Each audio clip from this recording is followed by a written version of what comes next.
Welcome back to my class. Good morning, students. I am Dr. Smriti Johari, Associate Professor Zoology, Government JDB Girls College, Kota. Today, we will discuss about the general introduction of paper 1, that is Animal Biodiversity of BSc first year, and this is we are discussing about the animal diversity paper, and we are dealing with the general introduction which comes under unit 1.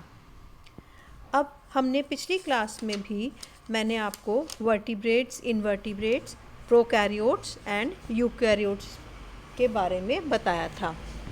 अब हम in animal की habitats के बारे में discuss करेंगे. अब habitat क्या होता है?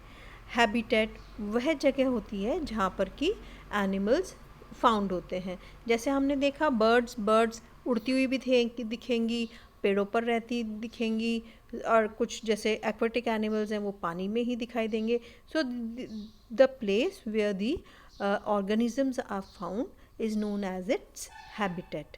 अब एनिमल्स हमने देखा इनवर्टिब्रेट्स भी हैं, वर्टिब्रेट्स भी हैं, पैरासाइट्स भी हैं, एक्टो एंडो सभी प्रकार के पैरासाइट्स भी हैं. तो इन सभी का हैबिटेट इनके अनुसार अलग अलग होगा.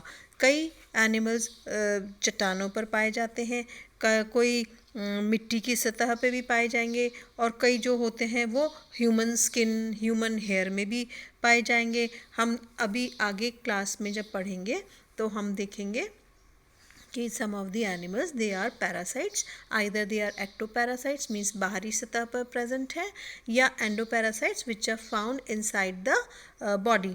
अब बॉडी में कोई से भी किसी जरूरी नहीं है ह्यूमन बॉडी के अंदर ही हो. Parasites they can be found in other animals bodies also. कुछ एनिमल्स टेरेस्ट्रियल होते हैं, मतलब स्थलीय होते हैं, कुछ पानी में रहते हैं. अब पानी भी दो प्रकार का हो गया, एक फ्रेश वाटर और दूसरा मरीन वाटर. मीन्स एक स्वच्छ जल होगा, स्वच्छ बहता हुआ जल होगा, स्वच्छ स्टैंडिंग वाटर होगा, उसको हम लोटिक या लैंटिक वाटर्स बोलते हैं. रनिंग वाटर होगा, कुछ ठहरा हुआ पानी होगा, कुछ सड़ा हुआ पानी होगा. तो इस तरह से हम देखेंगे. और कुछ लवणीय जल में प्रेजेंट होंगे, समुद्र में प्रेजेंट होंगे. तो हम इनकी हैबिटेट के बारे में हम आगे भी डिस्कस करेंगे. इन सभी जीवों को जो कि पानी में रहते हैं उनको हम एक्वेटिक एनिमल्स कहते हैं या जलीय चर कहते हैं. जो एनिमल्स लैंड पर रहते हैं, पृथ्वी पर रहते हैं, उनको हम टेरेस्ट्रियल एनिमल्स कहेंगे. अब हम एक्वेटिक एनिमल्स की कैटेगरी पर चलते हैं कि what all are aquatic animals. अब क्या होगा, कुछ एनिमल्स जैसे मैंने अभी आपको पहले भी बताया, कुछ सी में रहते हैं, नदियों में रहते हैं, और उनको हम मैरीन सी का पानी कैसा होगा, समुद्री जल कैसा होता है, खारा होता है, उसमें लवण की मात्रा अधिक होती है. तो जो एनिमल्स सी वाटर्स में पाए जाते हैं उनको हम मैरीन एनिमल्स कहते हैं. और जबकि दूसरे एनिमल्स जो कि fresh water pools, ponds, lakes, streams, बहती हुई नदियां हैं, रिवर्स में पाए जाते हैं, उनको हम फ्रेश वाटर एनिमल्स कहते हैं. अब कुछ एनिमल्स क्या होता है, जैसे हमने ज्योग्राफी में छोटी क्लासेस में भी पढ़ा कि marine water and fresh water जो एक जगह पर मिलते हैं या जहाँ पे इनका समागम होता है मैरीन वाटर का और फ्रेश वाटर का, उसको हम एस्चुरीज कहते हैं.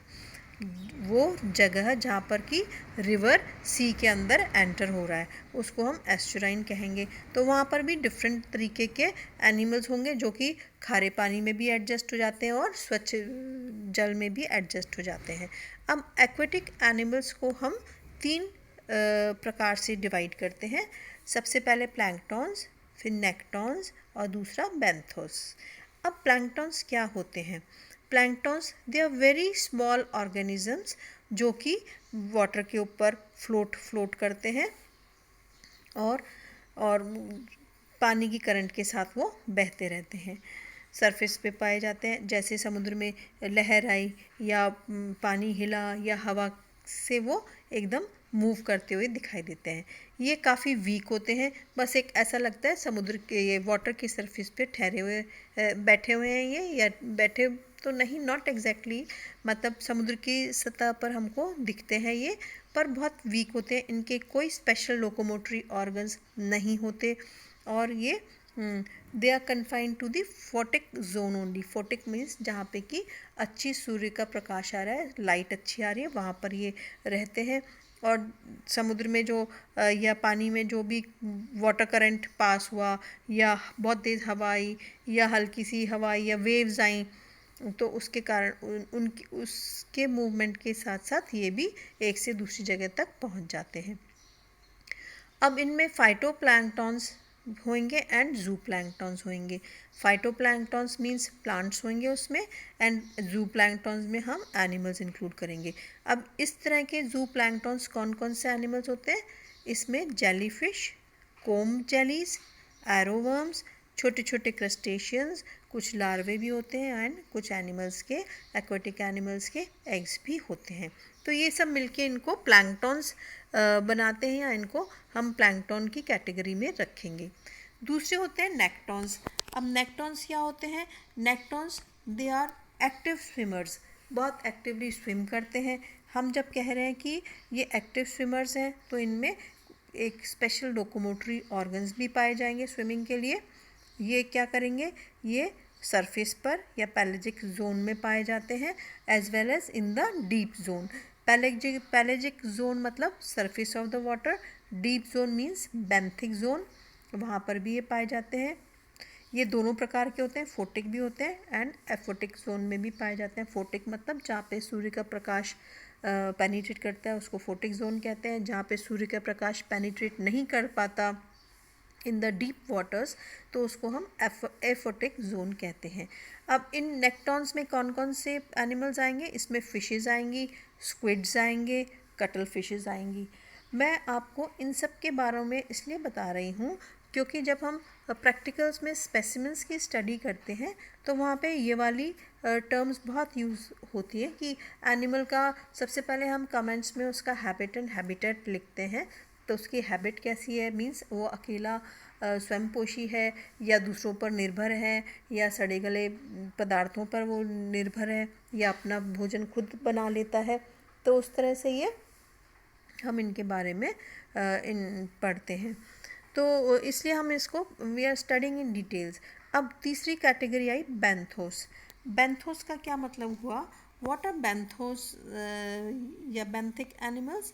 ये क्या होंगे? बेंथोस कैसे होते हैं? ये बॉटम ड्वेलर्स होते हैं, मतलब समुद्र के तल में ये, या जो भी वाटर बॉडी है उसके तल में ये पाए जाते हैं, जहाँ पे कि सूर्य की रोशनी या सूर्य का प्रकाश पेनिट्रेट नहीं कर पाता। ये समुद्र तल में पाए जाते हैं।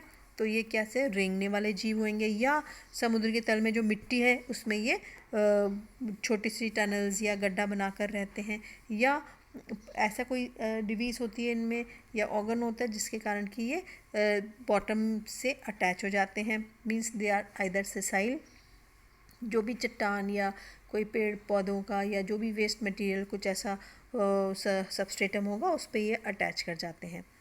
अब बेंथिक एनिमल्स में कौन कौन से एनिमल्स आए? सी एनिमोन, स्पॉन्जेस, कुछ एक स्नेल्स होते हैं, बार्नेकल्स होते हैं जो कि चट्टान के रूप में ही दिखाई देते हैं हमको समुद्रों में।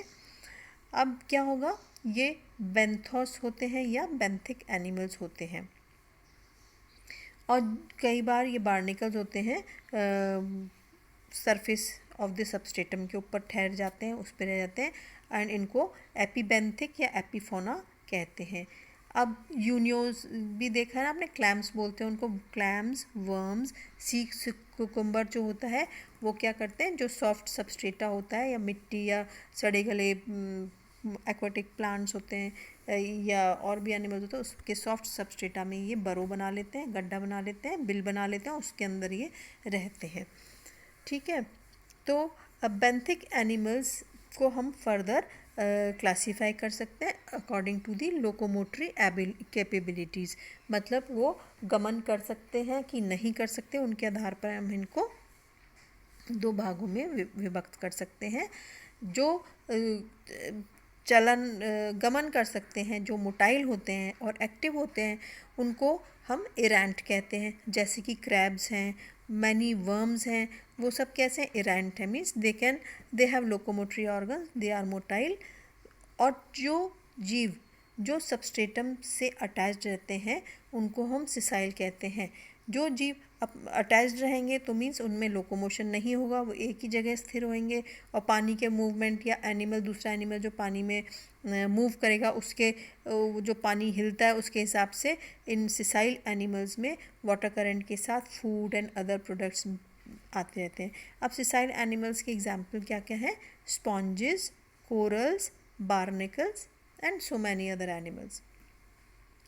अब क्या होते हैं, कुछ होते हैं जो अटैच्ड भी नहीं होते या वीकली अटैच्ड होते हैं और कोई मूवमेंट नहीं करते, उनको हम सिडेंट्री कहते हैं। हम कहते हैं सिडेंट्री मोड में रहते हैं, means they don't move at all, वो एक ही जगह स्थिर रहते हैं। ऐसे कौन कौन से एनिमल्स होते हैं? They are crinoids, solitary anemones and most of the clams, मतलब यूनियो की वैरायटी। अब हम चलते हैं टेरेस्ट्रियल एनिमल्स। अभी हमने एक्वेटिक एनिमल्स के बारे में पढ़ा, अब हम आपको बताएंगे व्हाट आर टेरेस्ट्रियल एनिमल्स।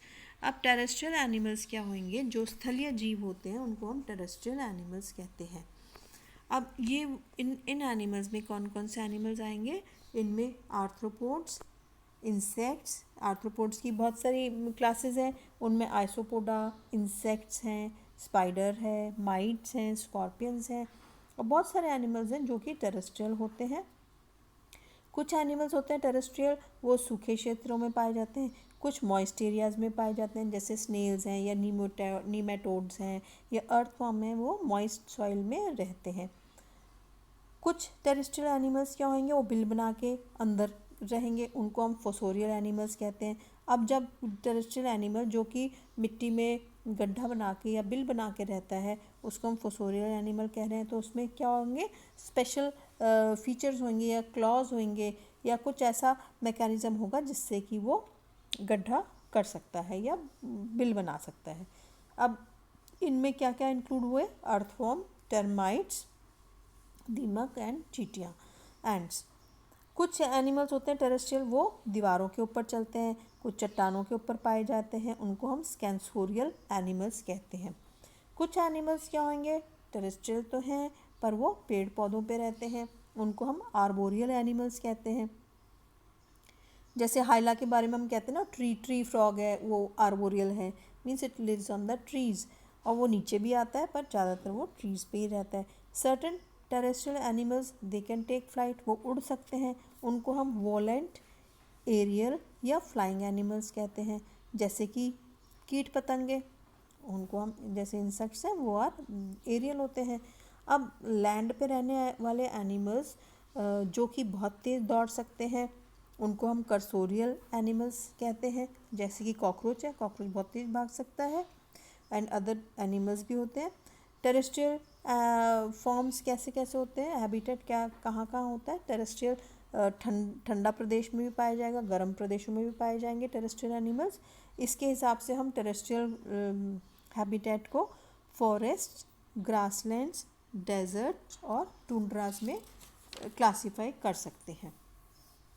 तो ये तो मैंने आपको बताया कि ये वाले एक्वेटिक एंड टेरेस्ट्रियल हैबिटेट के बारे में अंतर बताया। अब यहाँ पे देखिए इसमें क्या मेंशन करा गया है कि टेरेस्ट्रियल एनिमल्स हैव टू पे a price for living the water habitat. इनको थोड़ा नुकसान होता है क्योंकि वाटर क्या कर रहा था? वाटर एक मीडियम बना रहा था। उनके अगर एक्सटर्नल फर्टिलाइजेशन है तो उनके गैमीट्स का डिस्पर्सल वाटर मीडियम में हो जाता था, वहीं एक्सटर्नल मीडियम में फर्टिलाइजेशन होता था, लार्वल डेवलपमेंट होता था और एडल्ट भी डेवलपमेंट हो जाता था, और उनके जो वेस्ट प्रोडक्ट्स थे वो भी वाटर में डिल्यूट हो जाते थे। ठीक है, जबकि टेरेस्ट्रियल एनिमल्स को इन सब चीज़ों का लाभ नहीं मिलता। अब क्या होगा? मोड ऑफ एग्जिस्टेंस, मतलब वो एकल जीवी हैं कि समूह में रहना पसंद करते हैं। तो मेजॉरिटी ऑफ द एनिमल्स क्या होते हैं? वो एकल जीवी होते हैं, उनको हम सॉलिटरी एनिमल्स कहते हैं। कुछ एनिमल्स होते हैं जो कि ग्रुप में या झुंड में रहना पसंद करते हैं, उनको हम ग्रेगेरियस एनिमल्स कहते हैं, जैसे कि सी स्क्वाड्स।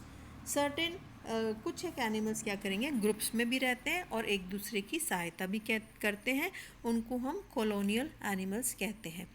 कॉलोनियल एनिमल्स में हम देखेंगे जो भी कॉलोनी बना के रहते हैं, जैसे कि टर्माइट्स, मतलब दीमक की कॉलोनी देखो, उसमें बहुत सारे टनल्स होंगे और सारे फॉर्म्स ऑफ दीमक इकट्ठा रहते हैं। क्वीन टर्माइट होती है, उसमें वर्कर्स होते हैं, इस तरह से वो रहते हैं। एंड्स का भी देखो, एंड्स हैं, हनी बी है, वास्प्स हैं, they all are colonial animals. एक कॉलोनी बना के, चाहे वो हाइव बनाए, छत्ता बनाए या मिट्टी के बिल बनाए, ये कॉलोनी में रहना पसंद करते हैं। कुछ एनिमल्स क्या करते हैं, इंडिपेंडेंट लाइफ लीड करते हैं, स्वतंत्र जीवी होते हैं, इनको हम फ्री लिविंग एनिमल्स कहते हैं। और कुछ एनिमल्स अभी हम आगे डिस्कस करेंगे। कुछ एनिमल्स क्या करेंगे, एक दूसरे के एसोसिएशन या एक दूसरे पर निर्भर होते हुए वो रहते हैं। तो हम इनके बारे में हम आगे चर्चा करेंगे। और इन एनिमल्स को का जो एसोसिएशन होगा बिटवीन टू डिफरेंट स्पीशीज़, उसको हम सिम्बायोसिस कहेंगे। ये ग्रीक वर्ड है, सिम मतलब टुगेदर, बायोस मीन्स लाइफ। एक दूसरे के साथ रहते हुए ये अपना जीवन व्यतीत करते हैं। अब हम इनके एग्जिस्टेंस जो है, स्पेशल टाइप ऑफ एनवायरनमेंट होता है, इसको हम सिम्बायोसिस कहते हैं। मतलब ये two different species of animals में रिलेशन होगा, ये साथ में निर्भर रहेंगे, या तो लोकोमोशन के लिए या अपने फूड के लिए ये एक दूसरे पर निर्भर रहते हैं। तो इस प्रक्रिया को हम सिम्बायोसिस कहते हैं, जहाँ पे दोनों ही जीव डिफरेंट स्पीशीज़ के होते हुए भी एक दूसरे को नुकसान नहीं पहुंचाते और साथ साथ रहते हैं। जो बड़ा ऑर्गेनिज्म होता है इन सिम्बायोटिक रिलेशनशिप में, उसको हम होस्ट कहते हैं, जो कि एक एनवायरनमेंट प्रोवाइड करता है, जैसे कि वो अपनी बॉडी पे रहने देगा उसको, या उसके बरों में रहने देगा, या अपने घोंसले में रहने देगा। और जो स्मॉलर जीव होता है, जो छोटा जीव होता है, उसको हम सिम्बायंट कहते हैं। तो सम सिम्बायंट्स होते हैं वो अपॉर्चुनिस्ट्स होते हैं, मीन्स मौके का फ़ायदा उठाते हैं, उनको हम फैकल्टेटिव कहते हैं। जैसे कौवा होता है, वो कोयल के घोंसले में अपने अंडे देता है, मीन्स वो नुकसान तो नहीं करता पर अपॉर्चुनिटी सीख करता है, और वो कोयल के घोंसले में ही अपने अंडे देता है। जैसे कोयल सेती रहती है, फिर उसके बच्चे निकलते हैं, होते दोनों ही ब्लैक कलर के हैं, और वो मादा कोयल उनको फीड करती है, और थोड़े टाइम बाद वो उड़ जाते हैं। तो इनको फैकल्टेटिव सिम्बायोसिस श्रेणी में रखा जाता है। और जबकि दूसरे जीव जो दूसरे सिम्बायंट्स जो होंगे, जो दूसरे के बिना नहीं जीवित रह सकते, उनको हम ऑब्लिगेटरी सिम्बायंट्स कहते हैं। अब सिम्बायोटिक रिलेशनशिप्स को हम फर्दर 3 भागों में डिवाइड कर सकते हैं। इनमें से पैरासिटिज्म, म्यूचुअलिज्म एंड कॉमेंसलिज्म। यहाँ हम सिम्बायोसिस में हमने देखा 2 डिफरेंट स्पीशीज़ के एनिमल्स में इंटरेक्शन हो रहा है, वो आपस में किस तरह से रह रहे हैं। अब देखो, सबसे पहले आता है पैरासिटिज्म। पैरासाइट के मतलब वो दूसरे पर निर्भर कर रहा है, मीन्स दूसरे का लाभ ले रहा है और अपनी तरफ से वो उस एनिमल को या होस्ट को कुछ नहीं दे रहा है। अब इसमें क्या होता है, पैरासाइट क्या करता है, वो अपने होस्ट से बेनिफिट तो ले लेता है, लाभ ले लेता है। और पैरासाइट्स कैसे होंगे, एक्सटर्नल हो सकते हैं, एक्टोपैरासाइट, जैसे कि लाइस है, बॉडी लाउस, टिक्स, लीचेस, या इंटरनल पैरासाइट्स होंगे, जैसे कि लिवर फ्लूक होएगा, राउंड वर्म होगा, टेप वर्म होगा। ये किसी भी एनिमल या इंसान के शरीर के अंदर रहते हैं।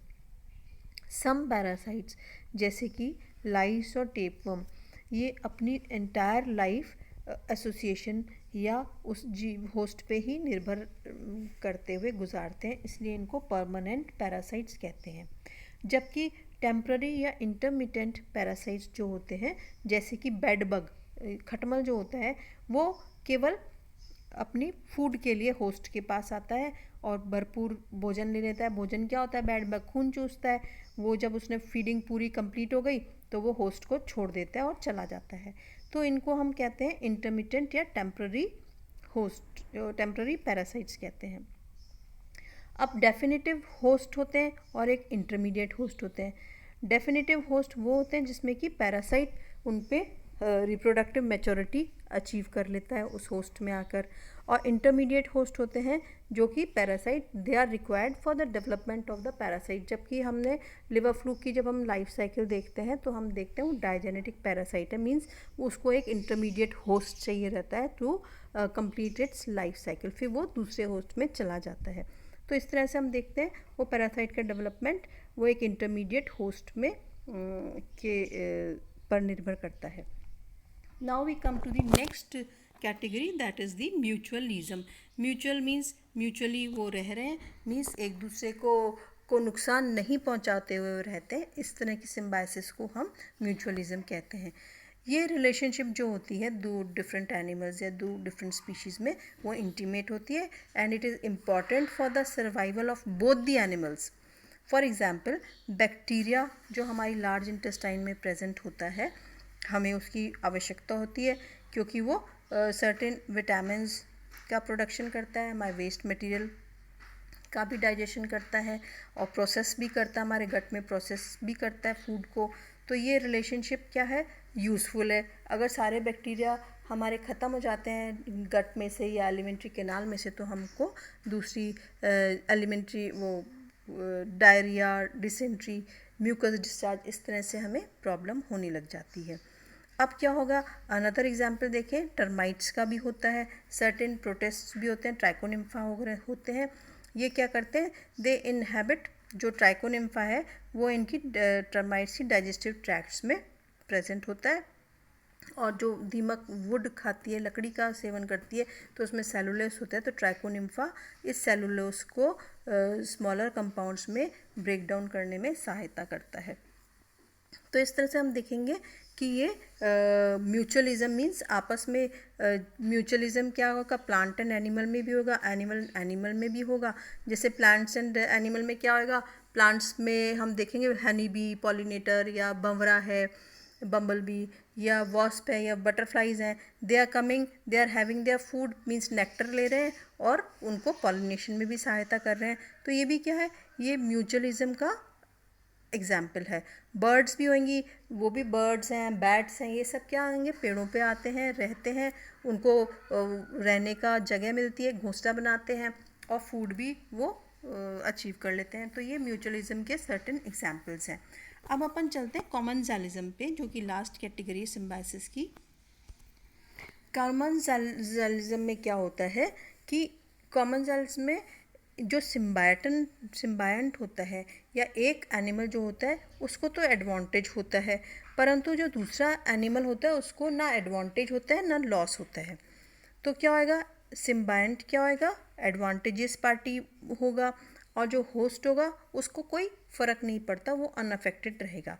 जैसे कि एग्जाम्पल बताऊं कि कुछ एनिमल्स होते हैं जो कि ट्यूब्स या बरोज बनाकर रहते हैं, तो वो वहाँ पे जो दूसरा एनिमल है उसको वो भी वहाँ रहने लग जाएगा, उसको वहाँ पे प्रोटेक्शन मिल जाता है। उसका फूड, जो बड़ा एनिमल जो फूड खाता है उसके जो रिमेन्स होते हैं, तो वो छोटा एनिमल उस फूड पे, उन फूड के रिमेन्स पर निर्भर कर लेता है, उसको फीडिंग कर लेता है और उनमें कोई बड़े वाले एनिमल को इससे कोई फ़र्क नहीं पड़ता कि उसके आसपास का जो बचा हुआ भोजन है या उसके ट्यूब या बरो है उसमें कोई रह रहा है, तो उसको उससे कोई नुकसान नहीं पहुंचता। तो इसको हम कॉमनसेलिज्म कहते हैं।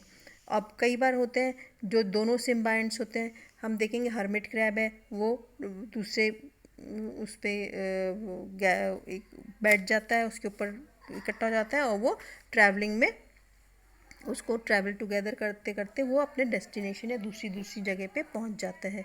तो हम देख रहे हैं कि यहाँ पे सिम्बायोसिस के हमने 3 एग्जाम्पल्स पढ़े, पैरासिटिज्म, म्यूचुअलिज्म और कॉमनसेलिज्म।